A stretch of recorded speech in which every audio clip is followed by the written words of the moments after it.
আসসালামু আলাইকুম। আমি আজকে তৈরি করব নবাবী সেমাই। নবাবী সেমাই খেতে খুব সুস্বাদু, দেখতেও অনেক কিউট। চলুন দেখে নেওয়া যাক কিভাবে নবাবী সেমাই তৈরি করতে হয়। গরম প্যানে 1 চামচ ঘি দিয়ে দিব। ঘিয়ের তৈলে চীনাবাদাম, কিশমিশ, কাজু বাদাম ভাজবো। উপাদানগুলো লালচে করে নিয়েছি, এখন তুলে নিব। প্যান ট্রান্সফার করবো না, এই প্যানে দিয়ে দিব 1 প্যাকেট সেমাই, দিয়ে দিব 1 কাপ চিনি, 1 কাপ গুঁড়া দুধ। চুলা বন্ধ করে আমি ভালো করে মিক্স করে নিব। এবার চুলা অন করে অনবরত নেড়ে ভেজে নিব। জাল করা 4 কাপ ঠান্ডা দুধ নিব, দুধের সর সহকারে দিয়ে দিব 1 কাপ গুঁড়ো দুধ। এরপর দিয়ে দিব 1 কাপ কনডেন্স মিল্ক।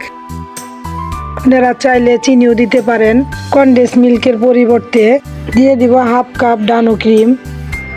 এবার ভালো করে মিশিয়ে নিব।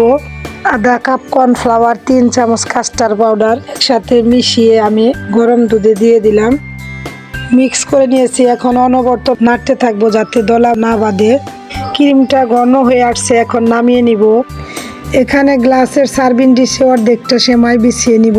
গরম ক্রিম সেমাইয়ের উপর ঢেলে দিব। এবার ভালো করে বিছিয়ে নিব। এবার ভালো করে স্প্যাচুলা দিয়ে চারপাশে ভালো করে বিছিয়ে দিব। ভিডিওটি ভালো লাগলে লাইক, কমেন্ট, শেয়ার করবেন। এখন ক্রিমের উপর বাকি যে সেমাইগুলো ছিল সেগুলো দিয়ে দিব, যাতে ক্রিম দেখা না যায় এমন ভাবে দিতে হবে। ভাজা কিশমিশ বাদামগুলো উপর দিয়ে দিব।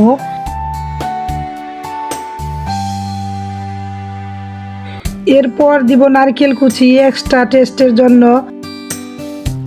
আপনারা আমার মতো চেরি ফল দিতে পারেন, এতে কিন্তু সেমাই দেখতেও সুন্দর, খেতেও সুস্বাদু।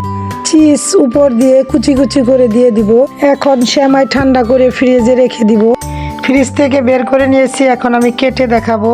ঠান্ডা ঠান্ডা নবাবী সেমাই খেতে কিন্তু দারুণ লাগে। হয়ে গেছে আমার নবাবী সেমাই। আল্লাহ হাফেজ।